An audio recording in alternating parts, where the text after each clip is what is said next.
Ano nga ba ang kalooban ng Diyos Ama?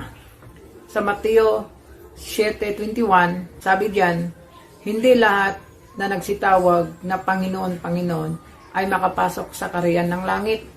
Meron palang mga tao na hindi makapasok sa kaharian ng langit.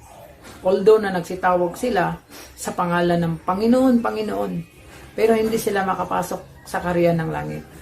Alam niyo bakit? Dahil po, hindi nila ginaganap ang kalooban ng Diyos. Kasi ang nakapasok po sa kaharian ng langit, yun pong ginaganap ang kalooban ng Diyos. Kaya maliligtas yun. Yun na nga yun sa Aklat Roma, Kapitulo 10, versikulo 13. Sabi po dyan, ang lahat na nagsitawag sa pangalan ng Panginoong Jesucristo ay maliligtas. Sa madaling salita, ang lahat na gumaganap sa kalooban ng Diyos Ama na nasa langit ay maliligtas. Yan ang ibig sabihin. Kasi kung ibaba po natin yung istorya po sa Mateo 7:21, sabi doon, hindi ang bawat na nagsitawag, Panginoon, Panginoon, ay makapasok sa kaharian ng langit, kundi ang gumaganap sa kalooban ng Diyos Ama. Yun po ang maliligtas. Kasi po, mayroon pong mga tao talaga na hindi ginaganap ang kalooban ng Diyos. Ang tawag po sa kanila, nagpapanggap lamang na kilala nila ang Diyos, ngunit ikinaila sa pamagitan ng kanilang mga gawa.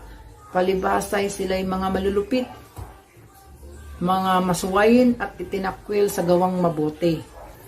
Ang tanong, ano nga ba ang kalooban ng Diyos Ama? Katunayan po nasulat sa mga awit, Kapitulo 40, versikulo 8. Aking kinalulugurang sundin ang inyong kalooban.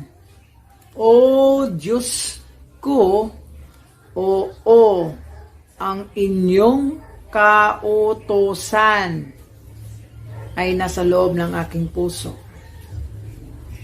Ang mga kautusan pala, kalooban pala yun ng Diyos Ama na nasa langit na kinakailangan nating ganapin upang tayo maligtas. Basa natin ulit, aking kinalulugurang sundin ang iyong kalooban, o Diyos ko, oo, ang iyong kautusan ay nasa loob ng aking puso. Alin yung kautusan na kalooban ng Diyos Ama na ating ganapin o sundin? Mabasa po natin sa Galatia, Kapitulo 6, versikulo 2. Mangagdalhan kayo ng mga pasanin ng isa't isa, tuparin ninyong gayon ang kautusan ni Kristo. Napakaliwanag po na ang kalooban ng Diyos Ama na kailangan nating ganapin ay yung pong mga kautusan ni Kristo na ating sundin at tuparin at pasanin at dalhin. Ito nga yung sa Galatia 6:2 na kalooban ng Diyos Ama na kailangan natin sundin at tuparin. Basahin natin na mangagdalhan kayo ng mga pasanin ng isa't isa at tuparin ninyong gayon ang kautusan ni Kristo. Yan po. So, alin nga ba yung mga nilalaman ng kautusan ng ating Panginoong Jesucristo? Mababasa po natin sa unang Tesalonica, Kapitulo 4, versikulo 3. Sapagkat ito ang kalooban ng Diyos. Sapagkat ito ang kalooban ng Diyos sa makatuwid bagay ang inyong pagpapakabanal. Alin ang kalooban ng Diyos? Ang inyong pagpapakabanal. Ngayon, saan po natin makuha ang pagpapakabanal? Ang kautusan ay banal. Ang utos ay banal. Ang kautusan at ang utos banal at matuwid. Ayon sa Roma Kapitulo 7, versikulo 12, na yung kautusan na yun ay kalooban ng Diyos Ama na nasa langit na ating sundin, ating tuparin at ganapin upang tayo'y mga ligtas. Yun ay ang kautusan ng ating Panginoong Jesucristo. Kung maganap po natin ang kautusan ng ating Panginoong Jesucristo, Ang resulta po dyan, pagpapakabanal. Kasi ang pagpapakabanal ay kalooban ng Diyos din yan sa atin. Sabi pa nga sa 1 Thessalonica Kapitulo 4, versikulo 3, sapagkat ito ang kalooban ng Diyos sa makatwid bagay ang ating inyong mga kapatid, sabi niya, ang inyong pagpapakabanal. Na kayo'y, meron pang karugtong, na kayo'y magsiilag sa pakikiapid. Yun po ang kalooban ng Diyos Ama upang makapasok tayo sa kaharian ng langit. Diba?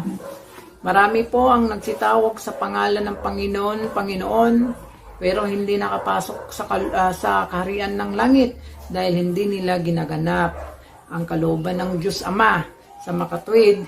Hindi nila sinunod or tinupad ang kautusan ng ating Panginoong Jesucristo.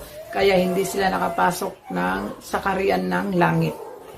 Yun namang sa Roma 10:10, ang lahat na nagsitawag sa pangalan ng ating Panginoon ay maliligtas. Dahil yung lahat na nagsitawag sa pangalan ng Panginoon, ginaganap nila ang kalooban ng Diyos Ama. Kanilang sinunod, tinupad, ginanap nila, kaya naligtas sila. Yan po. May isa pang kalooban ng Diyos na kailangan natin pasanin, tuparin, sundin. Mababasa po natin, nasulat po sa 1 Pedro, Kapitulo 2, versikulo 15. Kalooban din ito ng Diyos. Ito. Sapagkat siyang kalooban ng Diyos, diba? Sapagkat siyang kalooban ng Diyos na dahil sa paggawa ng mabuti, ayon palang paggawa ng mabuti, kalooban pala yan ng Diyos. Ibig sabihin pala, yun palang paggawa ng mabuti, kautusan din pala yun ni Kristo. Kasi ang kalooban ng Diyos, yun yung mga kautusan na sundin at ganapin, tuparin, pasanin. No? Ngayon, yung paggawa ng mabuti, kalooban ng Diyos, utos talaga ng Diyos na gumawa ng mabuti sa lahat ng mga tao. Balikan natin pagbasa. Sapagkat siyang kalooban ng Diyos na dahil sa paggawa ng mabuti ay inyong mapatahimik ang kamangmangan ng mga taong mapagmataas palalo. Kaya, sa Biblia lang po tayo mag-base, hindi tayo magpalano ha. So, dito po tayo magtatapos. Ang kalooban po ng Diyos ay ang mga kautusan ni Kristo.